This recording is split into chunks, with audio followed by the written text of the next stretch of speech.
time does come along. Yep. I do like what Hamwadoo has. Well, Zero got banned. Sorry, it's early. Okay. Yeah. 5 p.m. Yeah, esports. I got up early for this. Oh, Canna's going to get discovered here. Spear lands max range. That's an immediate cleanse. And I guess that's why he took the cleanse, guys. Cleanse plus Nimbus Cloak gets him all the way out of there. And how you can avoid, you know, CC and stuff like that as, ooh, that's really unfortunate for Cuz. Exactly. Canna not going to have Vault to disengage from Haru here. Misses the blind and has to flash. But Cuz is going to be set up. Harrier comes down, actually, as there's the face breaker. Immediate flash out there from Haru as double teleports are coming in. They're still going in on Dudu to a phenomenal bubble. As Miru now in trouble, actually, as soon as he comes down. Just a lot of DPS with these members of T1, but no one to go down just yet. You saw how the interactions work. If the Renekton slices onto you, you vault away. Feels pretty good there. Haven't seen the Ruthless Predator interaction, which I want to see confirmed. As Fake comes down with an Ignite in hand. Haru. Battlestar's going to miss, though, as now Effort taking so much damage. Flashes out of the way, as there's the Haymaker from Cuz, keeping him alive. Teddy avoiding so many of these skill shots as Magical Journey has to get Hanwha away from this one. Cuz still around, will have the smite available, and that is Ocean Drake. Secured for T1. Faker still. Yeah, once again, it's like, let's play for Viper. Yeah. Let's give Viper everything that he wants, I suppose. Well, in goes the Galio. That's a great depth charge as Faker's going to flash out of the way of everything right there. Miru, obviously, much bigger brain than we were expecting. Viper, I don't know how he landed that Mystic shot, but he did. Faker going to have to go back, but does have teleport.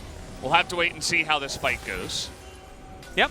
Quinn is to the skies at the moment, as Effort may have to flash here. He's going to go golden first, holding out his anchor, looking majestic, flashes away. Now Faker getting engaged on here by Miru, who finds one taunt onto Cuz, but he's pretty tanky. Will have Haymaker available. Keep himself alive. 18 minutes and 20 seconds into the game, guys. This will be our latest first blood, but can they bring the record further? No! They won't be able to, as Faker's going to be taken down. Humble Life claim first blood at 18 minutes and 25 seconds. We'll see what Canna's going to build next. Not going to need a QSS or anything like that here this game, is, yeah, very frustrating for this Renekton to deal with the Quinn. Yeah, the Renekton's... Okay, okay. We're looking for it, but has to use the flash and the cleanse as that lifeline passive ended immediately. Yeah, I just kind of got my face in my hands here because this is where, okay, this is where Quinn is supposed to be the strongest, right? Renekton, very strong in the beginning with the support of the Nidalee, the 2-on-1, the winning the lane, right? They kind of did put on a lot of pressure, and Renekton got a bunch of items. Well, if at first you don't succeed, as there's the Vault, slice back in, Dudu just kills him. I don't know what is going on here, man. That is just, again, a lack of respect of what the Renekton can do. You're super low, and Renekton can close the distance. They're looking to try to turn it around, though. Yep, Miru going to be in trouble here. Facebreaker comes in. Faker wanting to chase him down. Doesn't find the portal jumpers. Okay.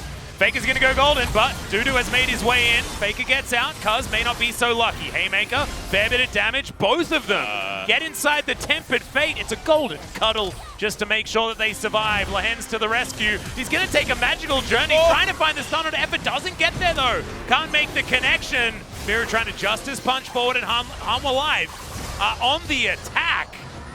As there's the dredge line onto Miru, but that may not be the re-engage that you want. T1 Haru dives on in, finds the pounce onto Faker, who makes it underneath this turret. Low health bars as Canna's going to come in to make this a 5 versus 5. Don't get in range.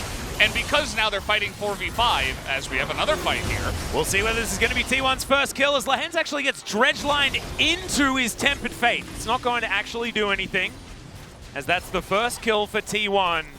Fair bit of damage onto Faker, otherwise not too much. Canna getting rid of that inner turret as Faker. Portal jumping forward. What is going on with the mid laner of T1 here today as Thunderstorm comes out? There's the showstopper onto Miru, who goes golden into that backline. He will fall down as now Canna makes his entrance. That's a couple of kills. Dredge line's beautiful from Effort as well. As Lahen's goes down and Effort is able to survive.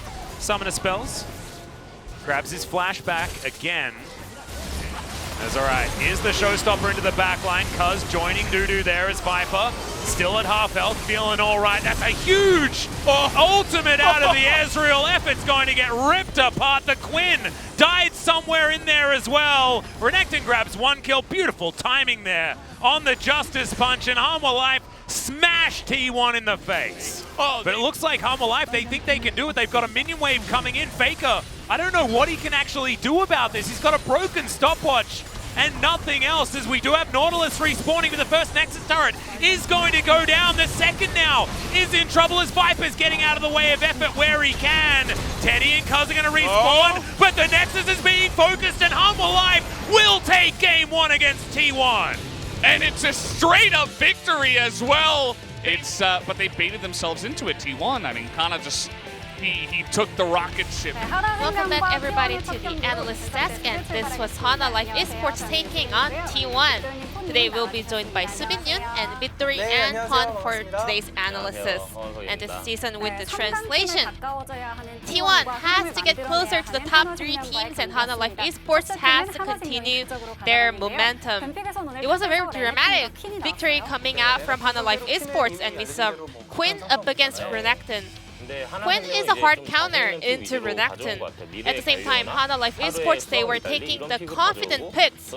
For example, like Galio and Italy. Biru, his signature pick is definitely Galio, but it's a little bit disappointing that Zoe was the card that T1 picked into Galio, because Zoe is not a hard counter champion which can punish Galio in the laning phase. And the Korean casters mentioned that, well, Quinn is a counter pick into Renekton. However, this champion doesn't really dominate Renekton in the side lane in the later phase of the game. Quinn does have a power spike in the middle of the game, but, well, Kana was not accelerating the lead that fast. In result to that, Hana Life Esports were slowly snowballing throughout the game, and they had a huge pressure around the Dragon Soul. T1 was forced into that fight, and Hana Life was the one that closed out the game. Hana Life Esports, they were able to show a very confident play out of the confident picks.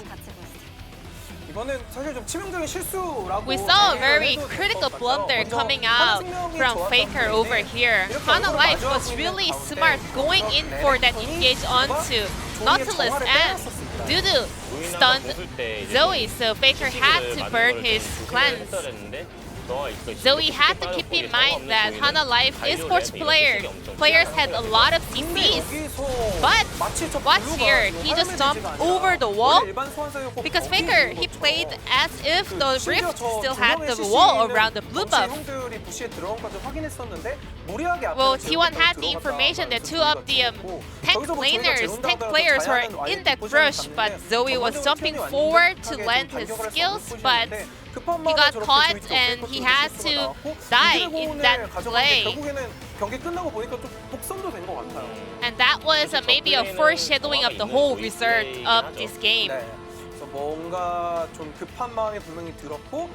T1 was a little bit rushing in that phase of the game because they were so behind in terms of neutral objectives. After that, we had a very huge turnaround fight for this Dragon Soul fight. They had 2 AD damage dealers on the side of T1. Galio was doing so much work in the front line, absorbing so many aggro's, and then Lihan's Bard binds both Zaya and Quinn, the core AD carries of T1. I guess the players weren't really having a lot of heads up for this potential CC on the side of Bard. That was a very sophisticated mechanical play coming out from Lihan's, but outside of that, it's not about the mechanics that was really popping off. It was about their performance and their mindset of being really brave and bold into T1. Because they were about to have a huge team fight, they chose to dive onto the players on T1. And maybe this is a sign that shows Hana Life players realize that they have to play with this confidence and they will be able to grab a win. Now it's time to check out the player of the game on the side of Hana Life Esports. Beaten on Galio, picked up his first POG of the split. Instead, Lihan showed a lot of a huge mechanical play on this bar champion, but overall, Miru was doing so much contribution all throughout the game with this champion. It's actually surprising that Miru has been playing really well on this Galio pick, but this is his first POG. If that CC hadn't landed, well, T1 could have won this fight, but Hana Life Esports, they were having a very lucky and very sophisticated fight over here. So one support vote over here. And one is also that today's match will be a very close series, so we'll have to check game number 2 whether T1 can turn the game around in game number 2 or whether Hana Life Esports get another win and stay undefeated in the second round robin. It's time to throw it back to our casters. Thank you.